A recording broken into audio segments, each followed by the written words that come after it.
So again, good evening. Welcome to the roundtable for December of 2024, the last roundtable of the year.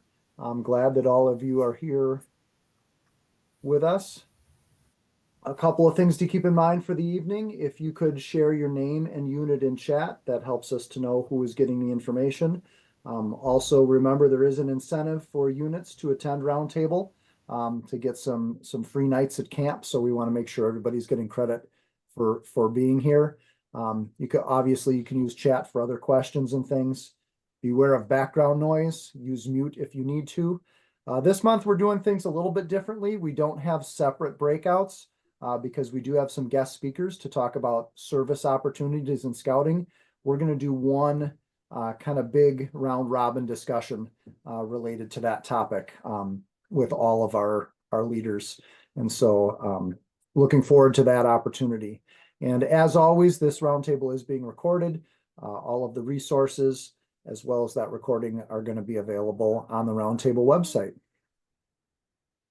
My name is Matt Pegliero. I'm a Scoutmaster in Holman, and I also lead this roundtable team. Please feel free to reach out if you ever have suggestions for content or questions about what's going on with roundtable. We always like to get new ideas. So without further ado, I'm going to turn it over to Kate. I believe I saw Kate on is going to lead our opening and talk to us about this month's Scouting Values topic.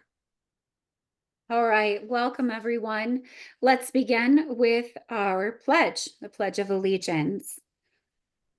I pledge allegiance to the flag of the United States of America and to the republic for which it stands, one nation, under God, indivisible, with liberty and justice for all.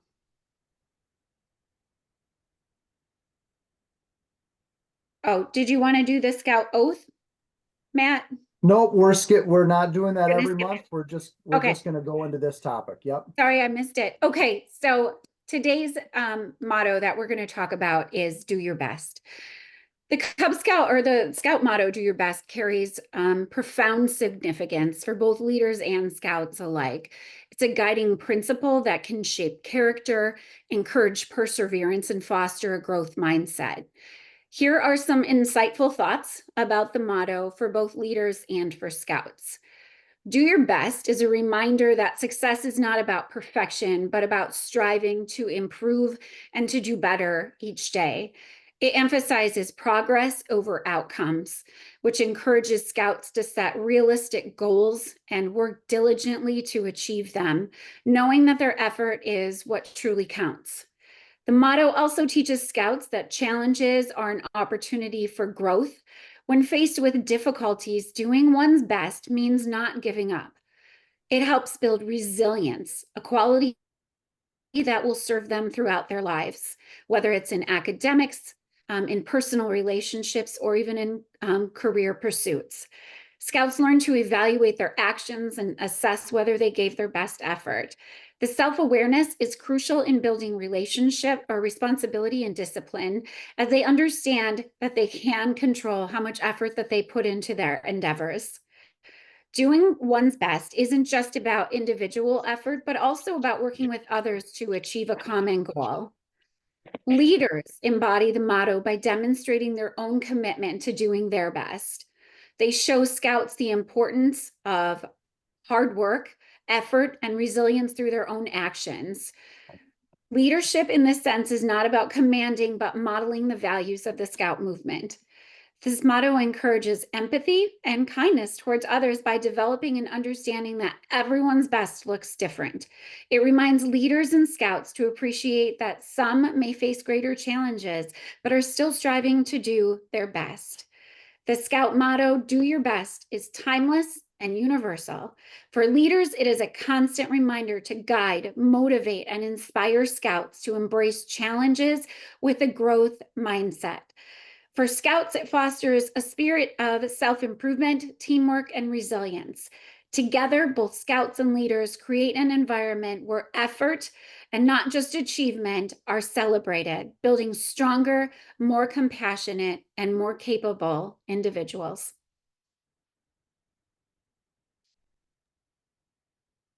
Thank you, Kate. All right. So before we get to our guest speakers and welcome to them, we have Aaron and Jen on, and we will introduce them in just a moment. We do have some of our regular content to get through first.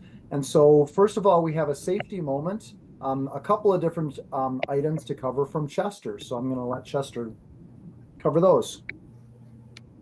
All right, thank you.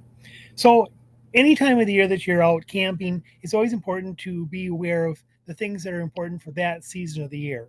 Right now in the cold, one of the things to remember is the acronym COLD, COLD. So, C, be clean. Insulation is the only effective way is only effective when in layers. So make sure that they have clean and fluffy clothing. Dirt, grime, and sweat can reduce the ability of garments to keep you warm. O is for overheating. You really need to keep these kids from overheating because if they get overheated, then they're going to start sweating, the clothes are going to get damp, and then they're going to get cold. So make sure that they also stay hydrated so that even in the cold weather, it's really important to remember to stay hydrated. Wear loose clothing, an L. Um, it helps to keep the blood warm by circulating, not constricting the blood flow in any place because that will make an arm or a foot cold, and that's not going to make them feel very good. It's always good to dress in layers, but make sure that they're loose fitting layers. Also, it's good to wear bright colored clothing like orange or red, something like that, especially when there's a hunting season. But also, if your kids kind of wander off, it's easier to find them when they're in bright colored clothing to spot them off in a distance. And they should always wear a hat. And then D is dry. Sweaty, damp clothing, skin can cause your skin to become cool really fast. Um, avoid by keeping clothes dry helps, especially there's clothing that you can wear that will absorb the moisture if you start sweating, so it wicks it away from the body. So those kinds of things are really important. um, Eating is also a very important thing to do. Keeping up that, it's kind of like building a fire. The best thing is to have the sugars are going to help build that fire within, keep it going. um, Carbohydrates and proteins act as kindling, and fats produce energy needed to keep the fire burning and the body running its peak proficiency. Again, it's really important to drink. Hydration should be like on an hourly basis. Water or sports drinks that contain sugar and electrolytes are good for hydration, but they really should avoid energy drinks.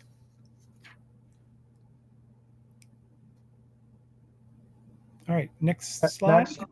Okay. So something new that is coming out from Central, and I'm guessing coming from National, is that any incident that happens in your pack or troop needs to be reported so I can keep a log of all those.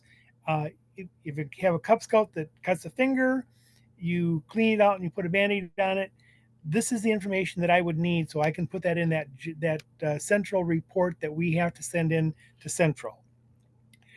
If it's more involved and it needs to go to the hospital or something like that, you probably will get a call from me because there'll be more information that I would need. But we really need to have the scout's name, the unit number, the age of the scout, what kind of injury or incident was, what kind of treatment there was, and if there was any follow up needed. And this information then should be sent to me at cfhilton@yahoo.com.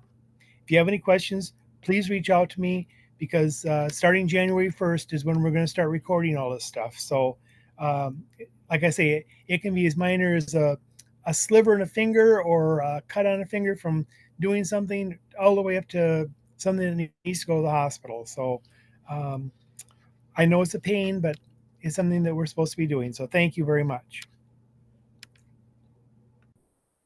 All right. Thanks, Chester. All right, next we have a volunteer spotlight for a couple of recent events that we had in the council, the Fall Cub Camp and the Spookery. I'm not sure with kind of our changes who's taking this. Justin, were you going to cover this one? Yeah, I can take that over. You know, with our volunteers with both of those events, we had tons of people helping out, and I really want to thank everybody who was involved with that so much. Both of those events really wouldn't have been able to happen without our great group of volunteers. With the fall cub camp, a lot of that was our typical kind of camp staff during the summer. A lot of them volunteered their time to come back and help us put on those different camp programs, and really run us through that. And we had a really great fall cub camp. A lot of brand new individuals coming to experience camp for their first time, and they had a great time, and we heard a lot of great feedback, and it was really great to have volunteers who were trained in and prepared and knew what they were doing to help lead through those different types of activities. Spookery as well. This is my first year being in charge of an event like this. I've experienced the spookery as a scout all the time, and it was really great to be on the planning side, and a lot of great team members. I know a couple people who are in the audience with us today, who really helped kick butt in that event. We have Kate Russell and Toby Adams are both here in our meeting today, so I want to thank them for definitely for helping out and all of their assistance. But everybody else in the team, we put on such a great event that was really unique in a lot of aspects, and heard so many great things. And I want to just again really thank those people for helping out, the late night meetings and brainstorming sessions, and then just getting through all the program. It was a great time, and I can't wait to see how much we even improve for the next year. All right, thank you, Justin. When does planning for these events start for next year? So we're gonna have some, not as regular meetings, but kind of stagnant over time for Spookery. We're gonna have, one following up in January to kind of start some of that planning, just to start getting that theme rolling and start that kind of brainstorming session. So it'll be then every couple months we'll meet back together to talk some more of those brainstorming aspects. And when we get closer to Spookery, it ends up being maybe more of a every month, and then a few weeks, a month out, we'll start meeting every week to finalize. So kind of always going on a rolling basis, and we're always going to be, at least for the Spookery, keeping that rolling with it being a bigger event. Fall Cub Camp is kind of more just on Kelly on that back end, just getting the volunteers to run those kind of activities about a month out that we start kind of planning that. Okay, so I'm sure if people have ideas or would like to help out, they can reach out to you and Kelly, Yes. and Yeah. you'll get them involved. Definitely. Oh yeah. Always looking All right. for help and any new ideas. Excellent. All right, so our hot topic for this month is we all know that the official name of Scouting America has now changed from BSA to Scouting America, and there's probably a lot of questions and kind of maybe a little bit of anxiety about what's going to happen with this. So we have just a little bit of information to share this month, and then we're hoping that there's some more information that we'll have available in January, getting ready for the official name change, which will be coming up in February. So Justin, I think you're doing this one. Yep. Yeah. I'll take Okay. care of that. Yeah. So that name change is, like Matt said, officially taking place in February. But as soon as they announced it, we've been rolling out the different logos and other aspects. You can start using that name right off the bat. If you have, digital media that you're using at all, you can easily put in that Scouting America logo and start using the Scouting America name as soon as possible. So all that can be found online. I think the next slide has a link that goes to, there's a whole branding site that has all of that, but it's a rolling change. It's not something that, by this time you need all of this updated. You need to have this on your uniform. You need to have this change. It's a rolling basis that's continuing to happen over time. They phrased it as more of a, it's not a hard change. It's more of an evolution to this next kind of stage of what scouting is kind of what the wording is there. Things to consider: the logo, the wording on websites, if you have any Facebook or other social media accounts, newsletters that you put out, any other places where you view the name Boy Scouts. Instead, we are shifting to that Scouting America name. Now, if you have things like a flag or a trailer, things that kind of cost a little bit more money, you're not expected to change that by next year. By all means, if you have it in your plans, have it in your budget to change any of those things, and have it in your time to work on that, if you are going to make any changes like that, make sure those changes are switching over to that Scouting America name. but we're not going to be like policing and coming into each of your towns and looking at your troop trailers or your pack, anything that you have and saying, hey, that's not changed yet. It's like we said, a rolling process, something that you can do over time when it's convenient to you. We're not going to be, making sure that you're doing it for sure. If you have old uniforms and it's a very comfortable uniform, I know I have a couple of uniforms that still say, Boy Scouts of America on them, and they're still comfortable. They still fit me. I'm not going to be changing them until I, reasonably need to get a new uniform. We're not going to expect everybody to go out and buy full new uniforms or anything. We do have strips here at the office if you want to buy one that can go over the uniform right there. So pretty simple. If you do want to change your uniform, if you buy a new uniform that has the old logo on it, those strips will come with those uniforms at the Scout Center here as well. I think we go back one, yeah. And there's been some questions about like the abbreviation of the organization. One of the things that they wanted to focus on is, scouting. We love our abbreviations. We abbreviate everything. We don't need to abbreviate Scouting America. Be proud of what the full name is. Be out there saying that we are Scouting America rather than the need to abbreviate it. We're not going to be coming up with any sort of abbreviation for it or shorthand. It is Scouting America now, and just use the full name. But then again, like I mentioned, uniforms are changing, but you're not required by any means to do that right off the bat. If you have any questions, reach out. That's for the most of it the extent of what we have now, but there's going to be more rolling out from national between now and that official change coming in February. All right, very good. Thank you, Justin.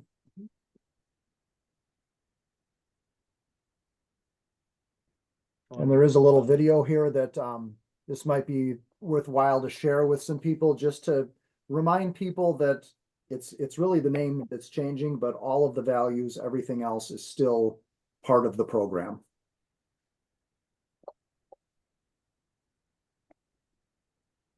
Right, that's it. It's the name. We're still scouting.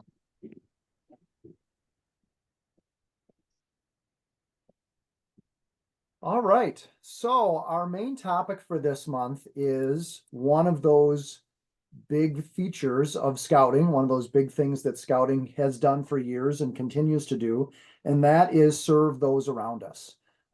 There's, one of the really unique things about scouting, I think, is that it gives so many different people an opportunity to serve in their community, all the way from, little kindergartners and even younger siblings up to grandparents in the family. And it's one of the few organizations where people of all ages have the opportunity to do that. So this month we want to talk about how maybe how that looks in your community.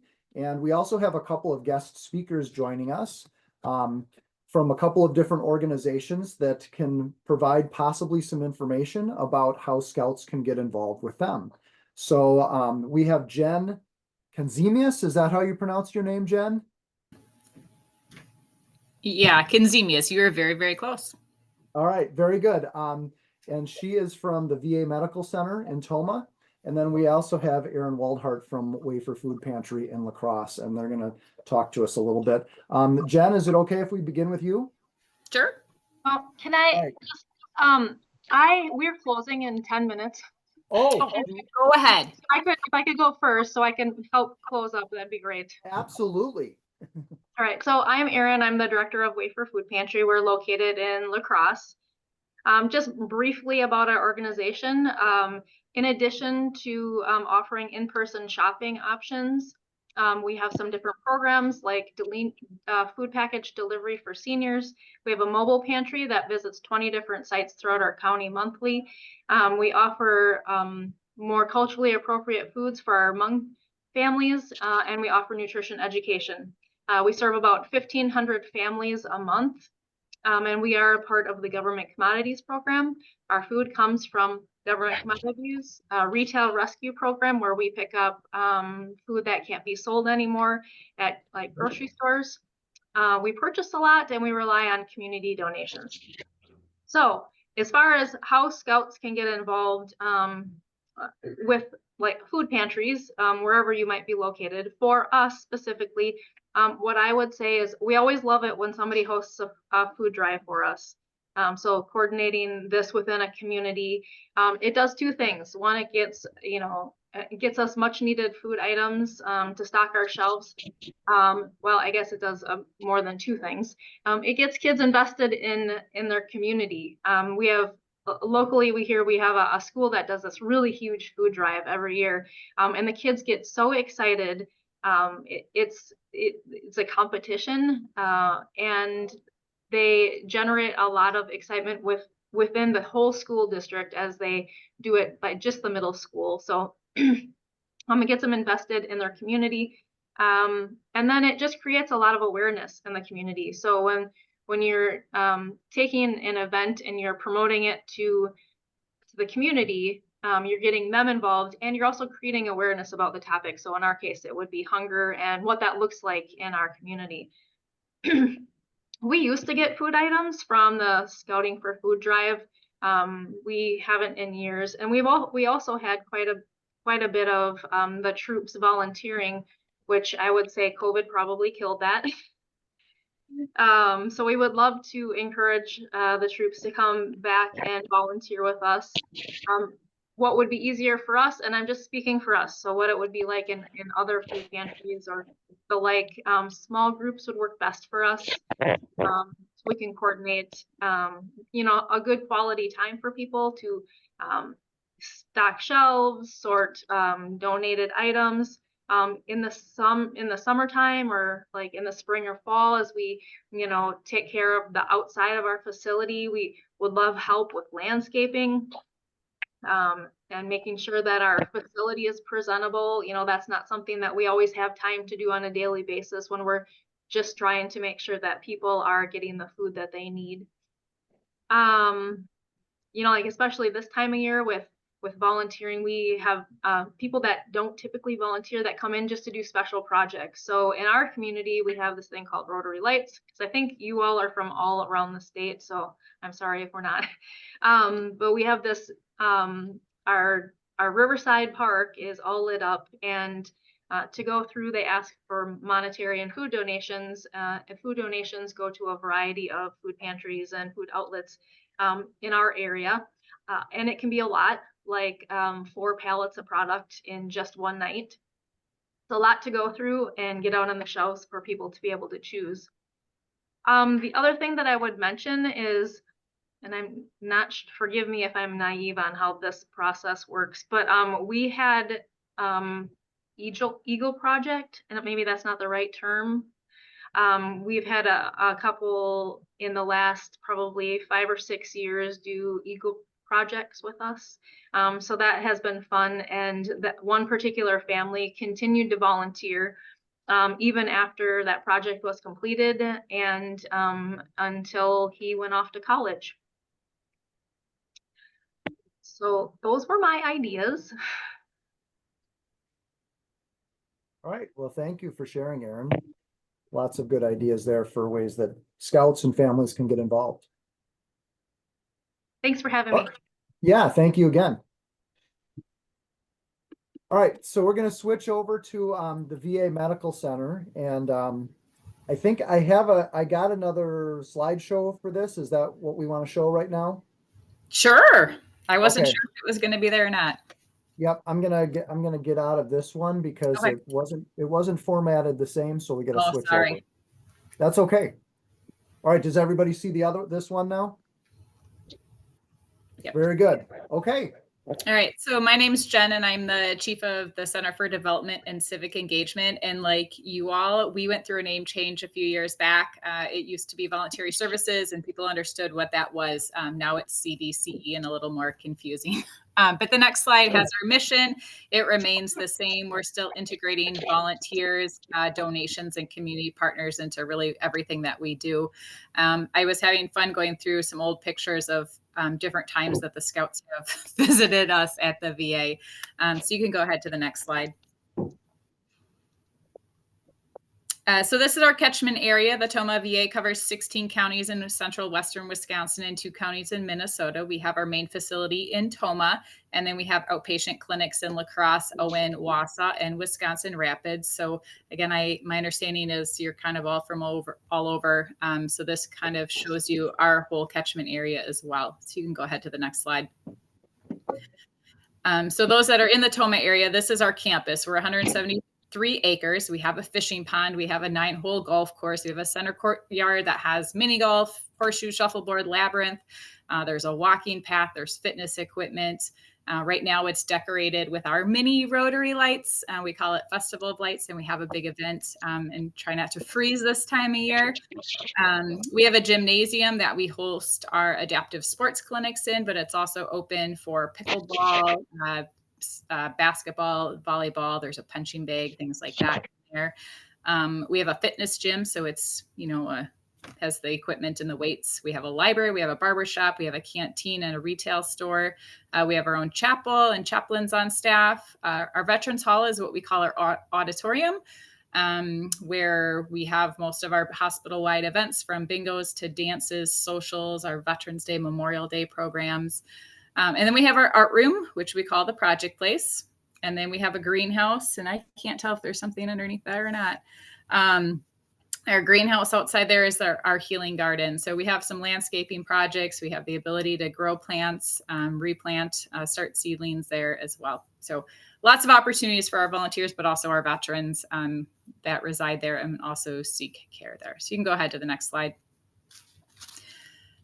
So youth volunteers generally can do anything an adult volunteer can do except driving. Obviously, they can't drive our vans to take the veterans to their appointments, but they can help with recreation activities like playing games, take them to the fishing pond, bowling alley, things like that. They can help in the canteen or our food service area, taking the veterans to the chapel, some clerical projects.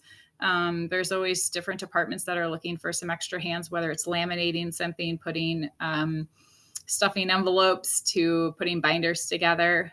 We have volunteers who help with our supply chain management, whether it's unboxing, stocking shelves to delivering items around our large campus.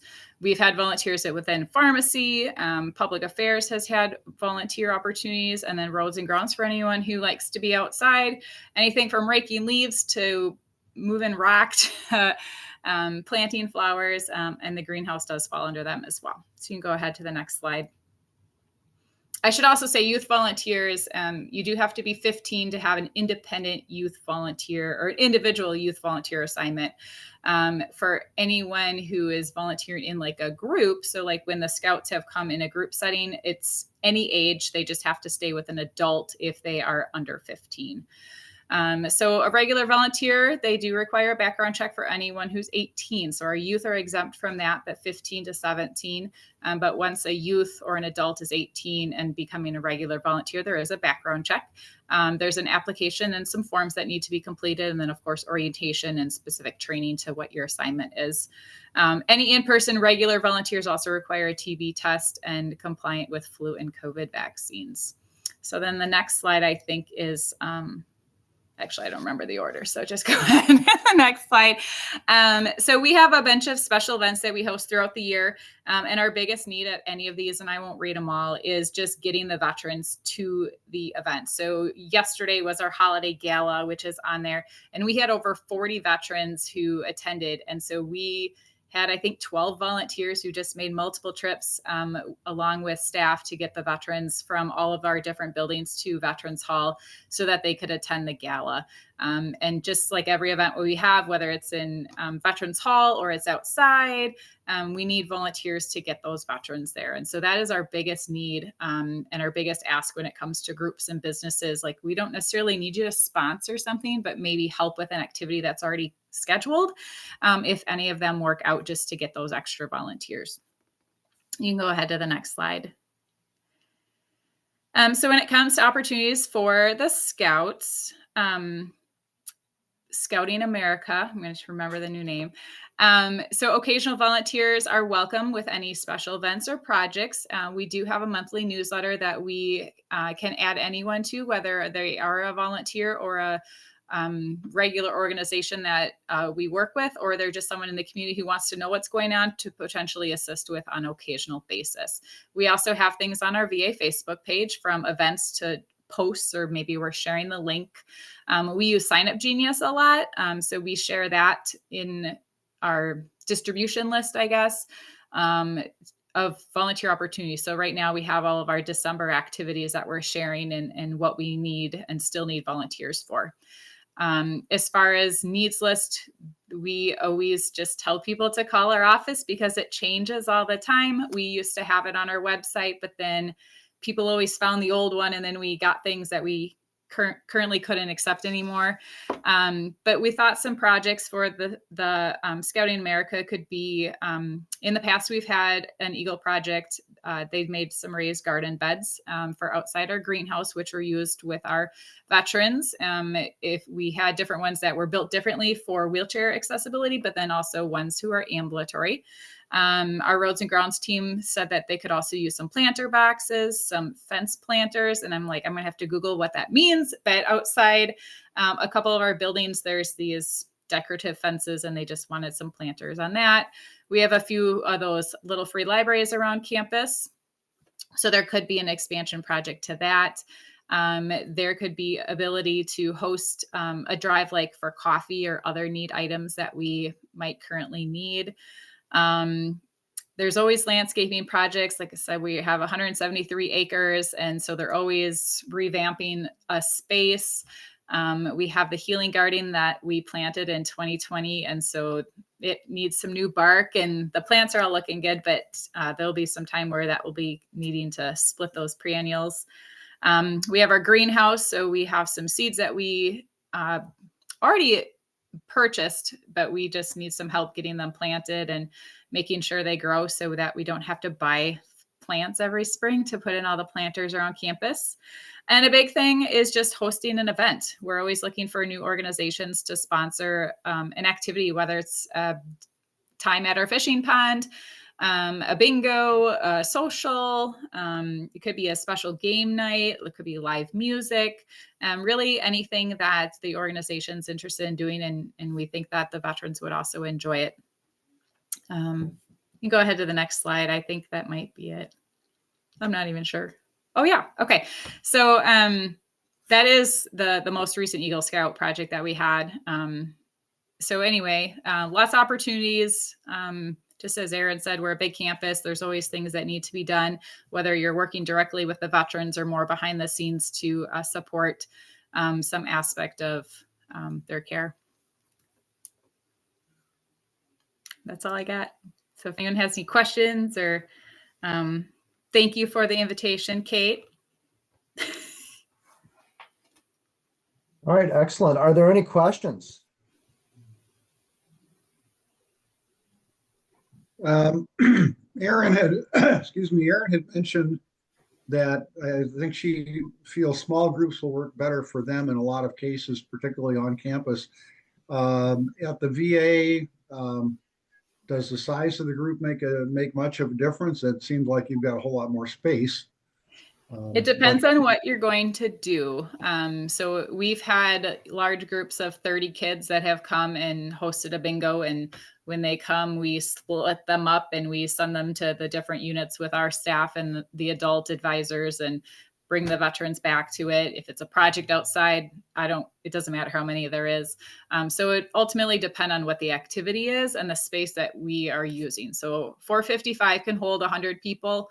We just have to be mindful of, a lot of our veterans are in wheelchairs or utilize wheelchairs, and so they take a little more space. So that's the big thing, is where it is. If it's an outside event, it's endless opportunities. Okay. I guess my other question would be in terms of age groups. I know you mentioned the various age breaks.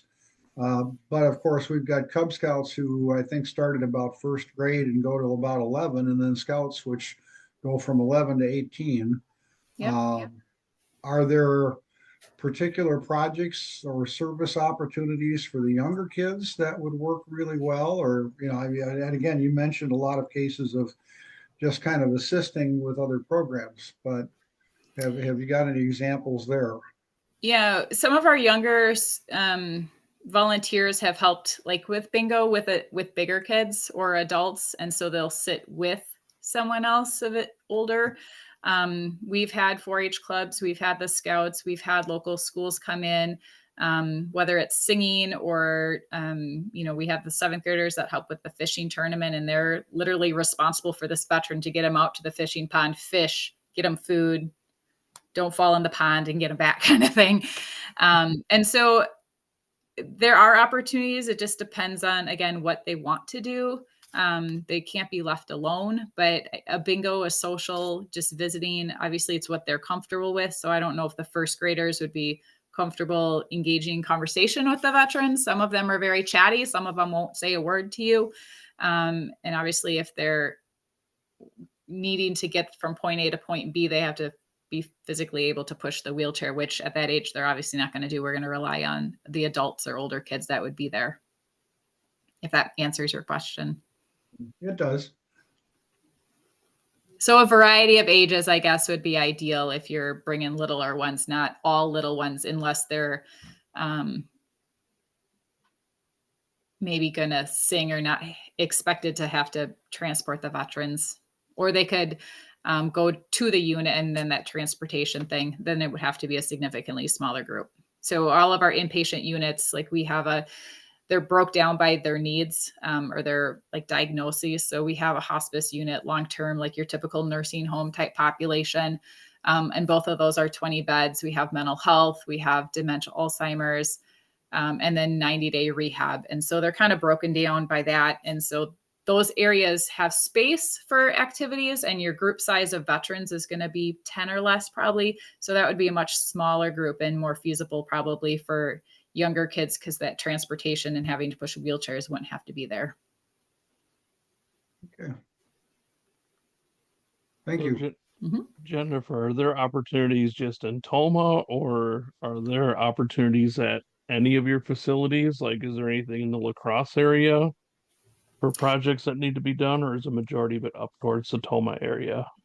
I could certainly ask at the outpatient clinics if there's projects. I know Aaron talked about like landscaping. We lease all those areas. So I'm not sure if there really would be anything inside those areas. Might be more if you want to do a drive for veteran needs in that area. But I could certainly, if there's interest, reach out to those clinic managers if there's something that the Scouts could help with. Cool, thank you. The fun activities, I'd say, are more so in Tomah because we have the space in that population that, but we are trying to host more activities at the outpatient clinics. We're just limited in space there with just small meeting rooms.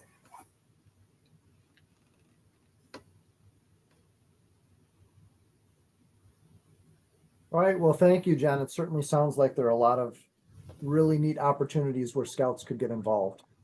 Yeah. All right. So am I good then to hop off?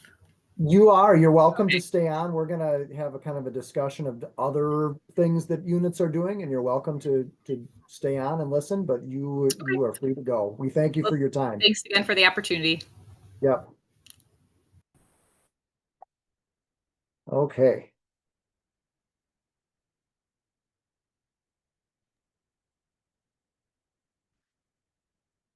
All right, so before we don't have a lot of time to discuss, we want to get ended on time at 8 o'clock, but we thought this would be a good opportunity to discuss some of the other things that units are doing, some of the other opportunities from all around the council. And so we don't necessarily have to get to all of these discussion questions, but I've asked Scott and Kate to kind of lead this, because what I'm doing is I'm jotting ideas down. Because we thought it would be good to maybe have a document that we could post on the Roundtable website with maybe a list of some of the different ideas that are shared out this evening. So Scott, Kate, however you decided you want to do this, take it away. Sure. I think, Matt, I think we've heard a lot of really great ideas from both Aaron and Jen. And I'm wondering if maybe we could focus on questions 3 and 4. And certainly, I think we welcome people to contribute ideas at any time, and maybe we can add those to the list that Matt is working on. Even as a roundtable group, when we were coming up with ideas, just sharing our own ideas from our own troops and packs, it was really invigorating to just share out what other people are doing. But are you guys okay with kind of focusing on maybe combined service projects? And also projects that might lend themselves to that kind of pack troop connection, because that's something that we also really want to focus on, is to ensure the longevity and the crossover of those cubs into scouts. Yeah, I think that would be a good use of our time. Okay. We've got, 5 to 8 minutes here to discuss, and then we can move on to our updates for the end of the meeting. So let's take a look at number 3. Does your unit ever do combined service projects with other units? And if so, what was it? And we would love, I mean, you can share if you're more comfortable sharing in messaging, you can, but certainly we'd also love to see your faces and hear your voice, what your service project has been. Or at least hear your voice. Yes. This is Mark Seipel, Troop 7, Sparta. One that's memorable to me that I liked was when we kind of all got together as a district and we planted the trees out at Fort McCoy. That had all the young scouts and older scouts, and it really worked well. Mm-hmm. Am I on? I'm hearing you. This is Tom, Sparta. Yeah. I'm gonna push for ones that are really obvious. But with new leaders and stuff like that, I hope they're not overlooked. And that is, we get all our scout units together and march in the Memorial Day parade. I hear a lot of feedback from the community about how touching that is, especially the older participants in the crowd or whatever. The other one is that we get the scouts units together as much as we can, and we plant the flags in the cemeteries for the veterans before Memorial Day. I find that quite touching, and I think it's a good lesson for the boys and girls. Yeah. And geez, Mark, what else do we do? Well, I know we also do the Bluebird, the Bluebird houses out by the golf course. And of course, our annual food drive, the scouting food drive, and then we help with others. And that's all I could think of offhand. I really like the thought of getting units together for parades and Memorial Day observances and stuff, because I suspect that while there are a few units that that do those individually, I know there's always room for more bodies and more help. And there are probably units that are a little small to be able to march in a parade by themselves. So I know our pack the last few years here in La Crosse have teamed up with, I think it was Troop 13, if I'm not mistaken. I'm trying to remember which one it is right off. With Chris Lloyd and their group, whichever troop he was with. But we've had such a fun time. We had the Cubs leading it normally, and then the Scouts BSA following right up. And it is really, really humbling for the kids to see why we're there. And we typically, as a pack, will stay for the ceremony afterward, letting them know, hey, this is the exact reason why we're doing this. To me, I agree with all your sentiments. It's very important for them to be able to keep that part of history alive and to be able to learn why we're able to do what we do. Hey, Chris, this is John Hanley. I think you were with Troop 11. I think it was 2 years ago. Because I was in that parade, but it was we were with PAX and a couple other troops on the Memorial Day parade, which was very nice. Yeah, it definitely is. We get that on our calendar right away every year. That's one of the first things we get planned for in May. It's like, yep, this is exactly what we're going to plan for. And we usually get a pretty good showing from our Cubs, which is nice to see. Hey, Kate, this is John Hanley. Just something that we've done. Not so much a combined service project with other units, but an Eagle project was for a halfway house. But we had two Eagles doing two separate projects for that particular halfway house, which is run by Catholic Social Services. So that was something that came up that was two independent projects for one source. So with that said, the warming center run by Carla Hine, there are opportunities there to help out with their organization and things of that nature. They generally don't prefer to have the scouts there when the guests are around, but there are opportunities constantly there for either the Troop 11. We went in and just did some service projects with them too, and there was another troop at the same time. I don't remember who it was, but they had one of their scouts do an Eagle project with her too. But she's, in fact, she came to the Court of Honor um, for the Eagle Scouts. So she was basically the beneficiary for with the halfway house. So there's that's a source that's it's always looking for something, and with a real friendly person as the beneficiary. John, I love that idea. And I think what a powerful statement that is to our community, not only our scouting community, but our communities that we live into. And, just listening to Jen and opportunities at the VA, like what you are suggesting, John, could really be at many different places. But I think having more than one, or just having that big presence, I think is just even more impactful. It would take some work organizing, but I love that idea. Yeah, it's kind of simple, especially like I said, with a friendly person that's experienced scouts and has ideas for them. Yeah, I don't know how long ago that was, John, but that may have been my scout. Many of you are familiar with Andrew Hatcher from camp staff. He did an Eagle project for the warming center that assembled, I want to say in the order of about 100 backpacks full of supplies Yes. that they could give out to guests. And then they wound up doing a bunch of other small projects while we had people there along the way too. So and they were very easy for him to work with and very welcoming of the help. Yeah, just another thought. Thanks, John. Made me think of something also for the warming centers, that another organization I'm associated with. We prepare food for individuals at the place of grace, but then take it over to the warming center later. So that could be something if somebody wants to do cookie merit badge and make 5 dozen cobblers. The adults could take it over to the warming center when they're in session to work. Also, the place of grace, if somebody wants to work with them, I can get you in to talk with a person there. At least he and I are pretty friendly, and he's familiar with scouting. But I don't know if anybody's done any work with them either.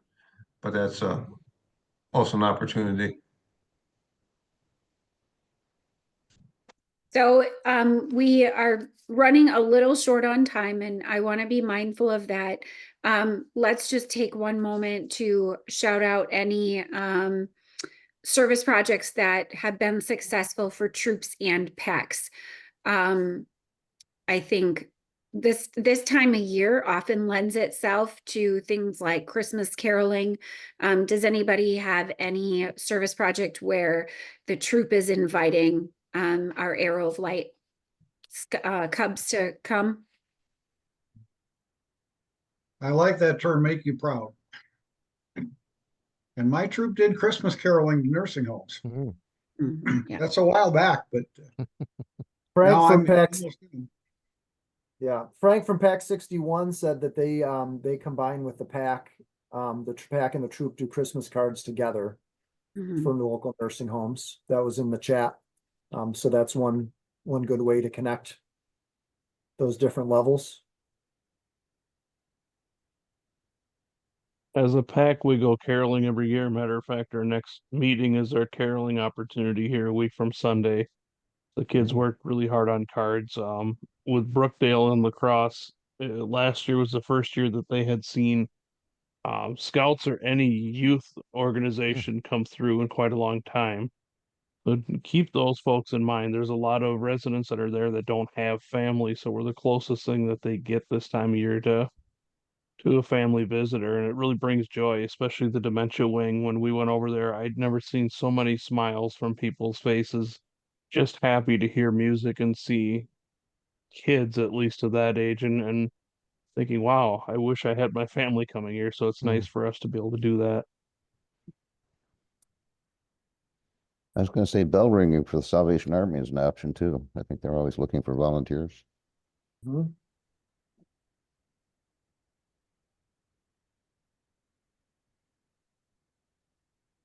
Well, I would say that, generating ideas together is really helpful. And like I said, I know those of us that were kind of tossing things around in another meeting were really, I think once you start to see more of what's being done in other areas, sometimes it gives you a fresh idea, something new to try. And certainly we had some great opportunities from, like I said, Jen and Aaron. So Matt, we're kind of typing those up, and those are going to be attached to this. And then I would say if you have ideas that you didn't share tonight that you really think are important to get out into the scouting community, please email probably Matt, and then he can add it to the list. Of course. Yeah. I mean, obviously we can't have an all-inclusive list of everything everywhere, Right. but the more ideas we can have out there for people to share, the better. So thank you everyone for sharing. That was a good discussion. All right, we are going to move into our updates, and we're going to try to move through this quickly so that we can get done as close to 8 o'clock as we can. So a couple of things about membership and recharter as that is coming due. Justin, what can you tell us? Yeah, so we're just looking to get this done as soon as possible. The due date is the end of December. We know that it says there's a lapse period until February. We don't want to get into that lapse period. If at all possible, get that as soon as possible to us. If you have any questions, you can give me or Kelly a call, or call the office directly to talk to Nikki during the work hours. When it comes to any complications or problems, Nikki, for the most part, is going to be able to handle those, whereas Kelly and I can help you with the basics of those steps. But really trying to get those in as soon as possible is really important for us, because if everybody starts coming in right at the end of the month, then that bogs Nikki down with what she's doing. And the best way to do it is to just try and schedule time to let us help you out and figure that out. And if you got any questions, just let us know. There's some resources that we've sent out.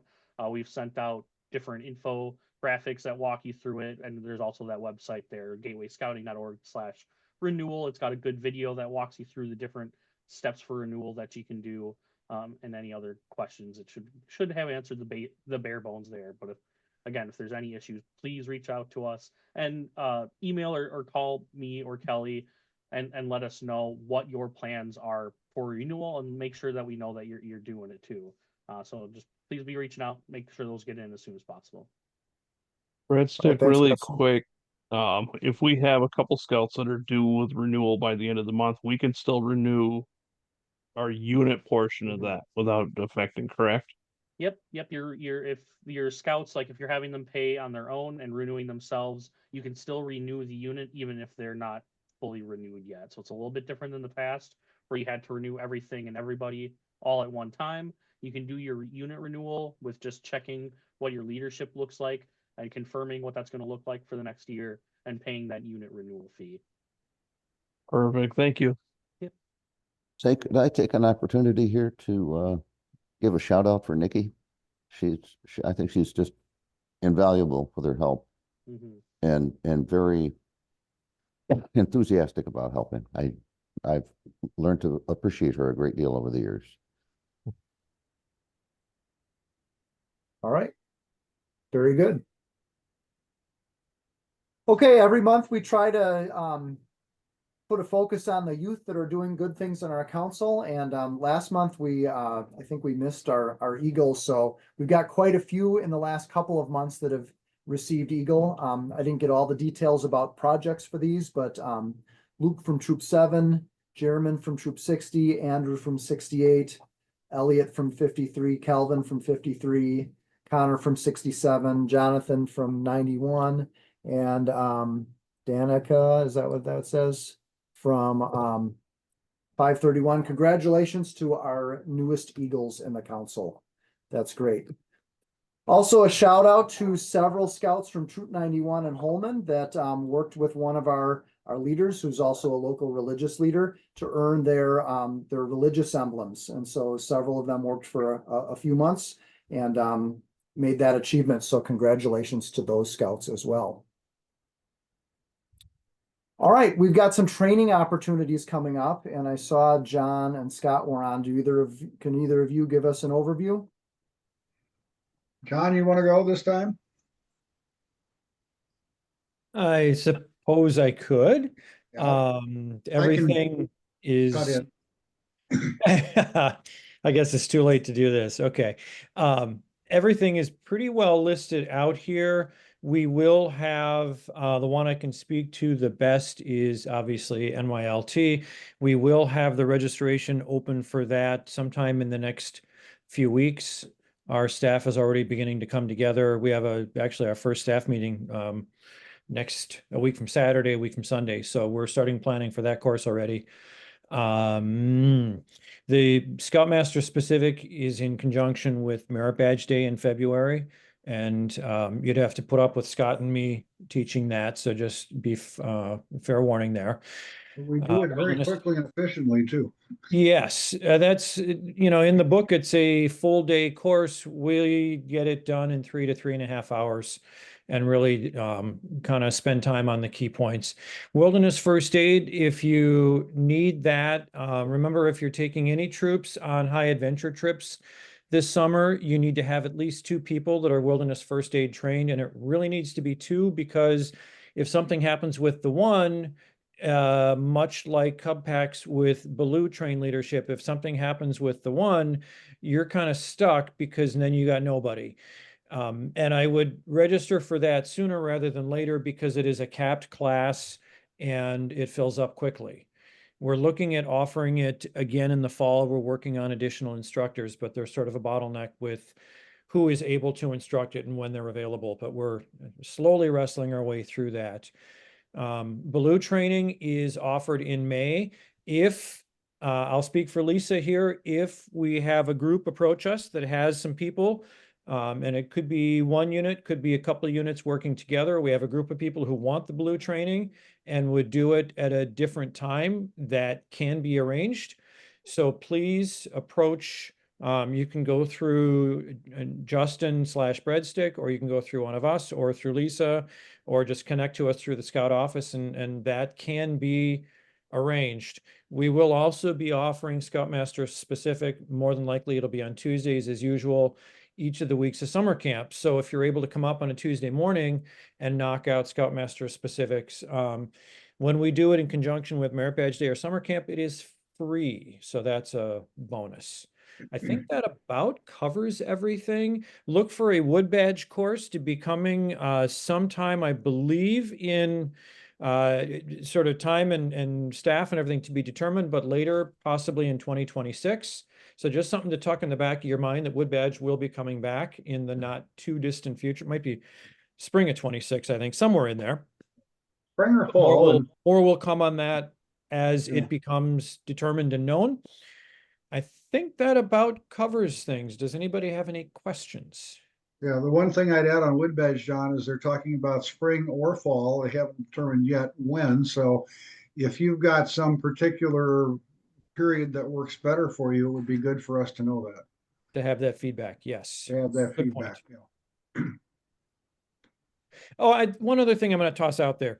Everybody, I think, is aware of youth protection and all that. The other one that needs to be renewed fairly quickly or fairly frequently, and I'm delinquent on it at the moment, is the severe weather training And so that's one that you go in and complete online. It doesn't take very long, but you may want to check your records and make sure some of those supplementary trainings like the water safety, severe weather, I think is the most important one. Make sure that those are up to date. Sometimes, you know, when you got a few extra minutes and look at those.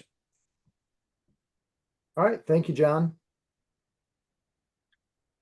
All right, really quickly, just a reminder of the Polar Bear Award, John, the other John Hanley, what do units need to do for this? Well, the criteria is spelled out on the left there, so I'm not going to go through all that. Other just because the question came up about this third one down, sleep in a tent.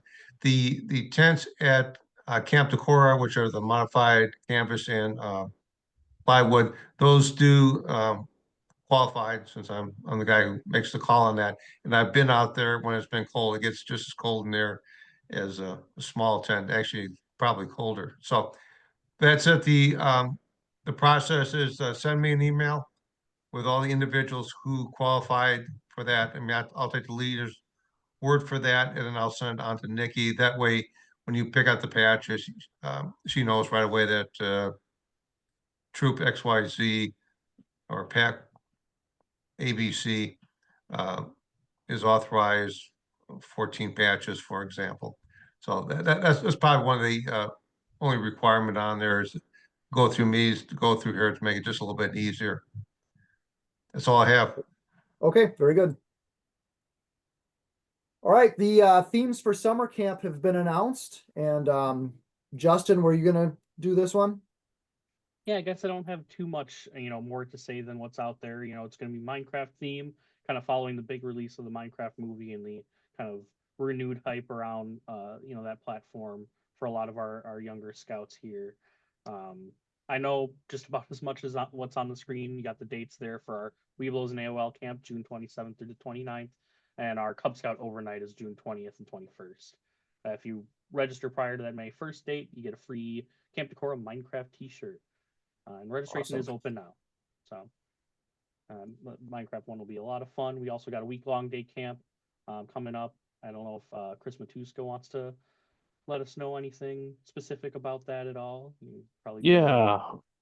As you guys can see, week long is a week later than what it has been. We had some feedback from a number of parents on the survey, plus with a couple of conflicts that Chris and I had this coming year.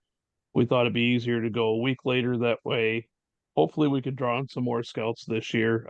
As you can tell, theme is outdoor adventure, so we are focused heavily on utilizing a lot of the outdoor space at camp. One of the ideas that we have that we're working on building is an outdoor classroom in one of the campsites, which will cover how to properly set up the campsite, whether it be setting up tents, what do you need to do to make sure you have everything to go for a weekend of camp.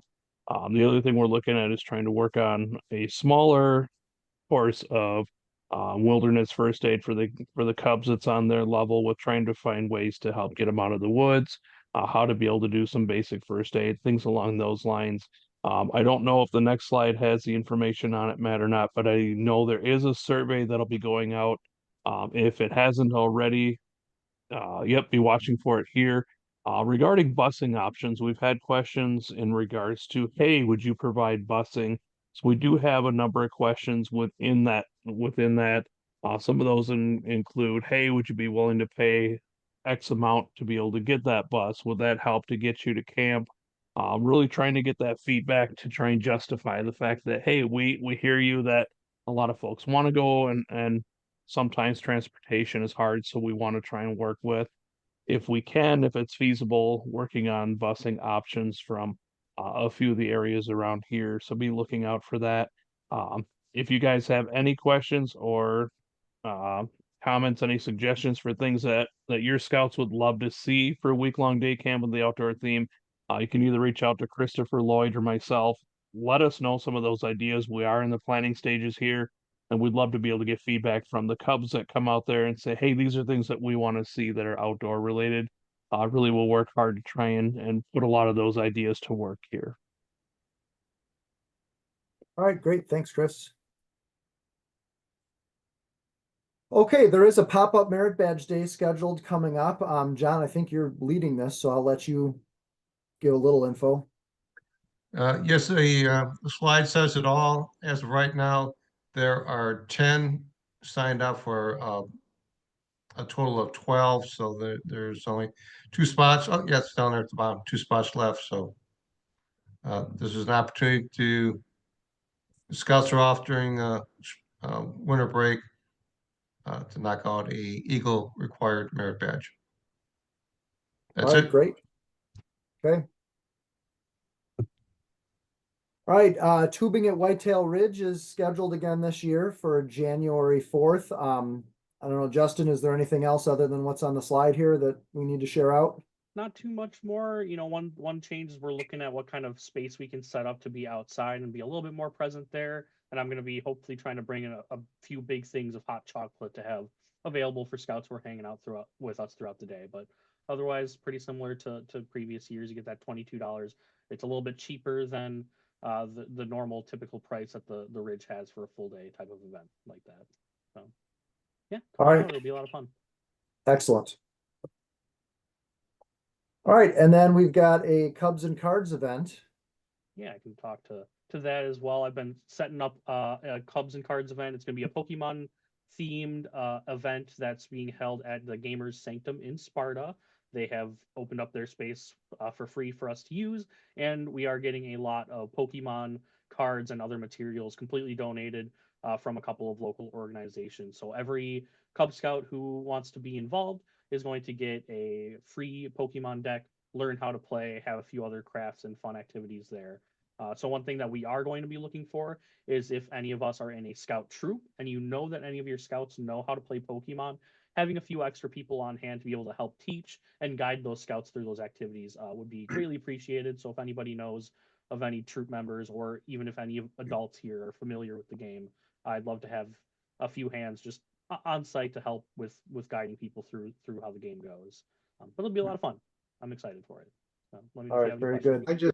I just can't help but interject here. Being from St. Louis, the Cubs and Cards event is something completely different down there.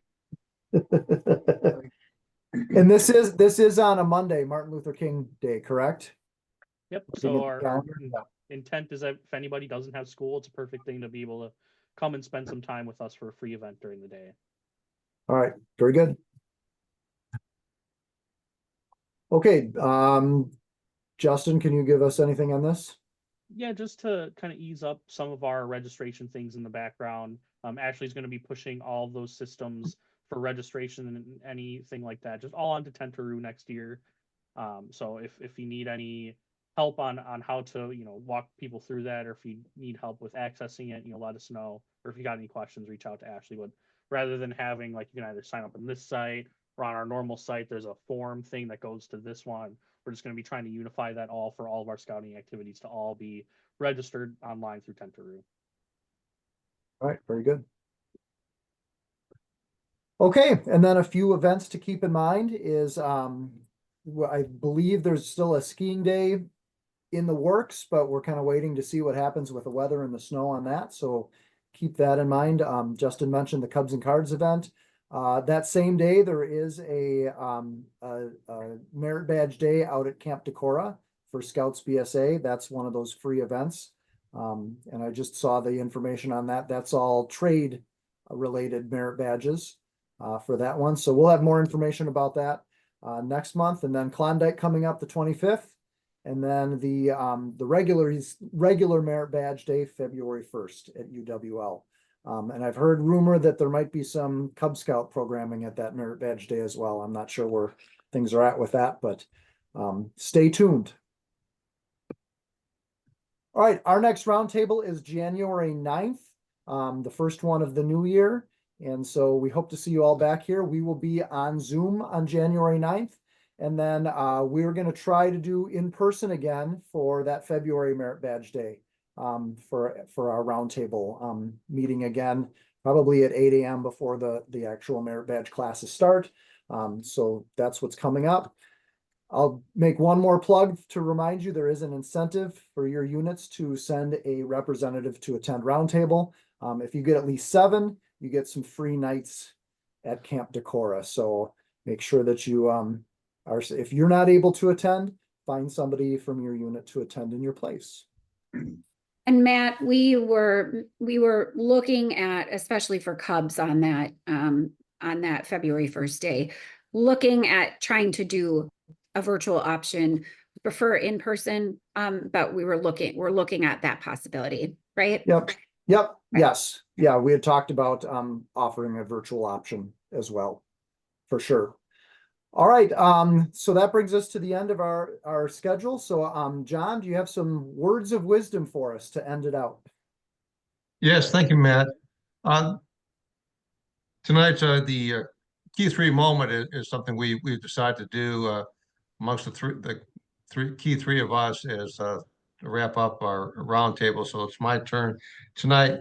And one of the topics I want to talk about is the changing nature of the commissioner service.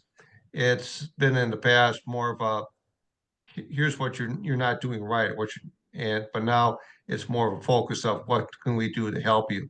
So that without going into much depth, that's what it is. So with that, our commissioner corps is grown, but first I want to mention that I will be stepping down as the council commissioner, and Eric Strauss will take over in January. I will step down to be the assistant council commissioner. We also have Brian Purdy as the district commissioner for the Scouts BSA, and Kate Russell for the Cub Scout district. And Matt Pagliaro has been elevated to the Roundtable commissioner. So we have I don't know, I've been as council for 8 years, but there've probably been more commissioners in the past, but we've seen an uptick in membership and now a core to help programming for those individuals. And just earlier this week, I had a council service territory meeting. And just briefly, the main things in scouting right now are membership, money, and safety. So we see that membership is we've done well here in our council and in our council service territory. Many councils are increasing the number of members. So that's been a plus throughout the whole thing. So it's kind of maybe emerging out of the COVID drought that we saw during that time. Money is important too. So you know how our dues have increased, and safety. We talk about that every month. And again, Chester, thank you for the safety note, especially it ties into the Polar Bear Merit Badge. And those are the key things. The last thing I have is the Spring Camporee. The Spring Camporee is the 2nd to the 4th of May.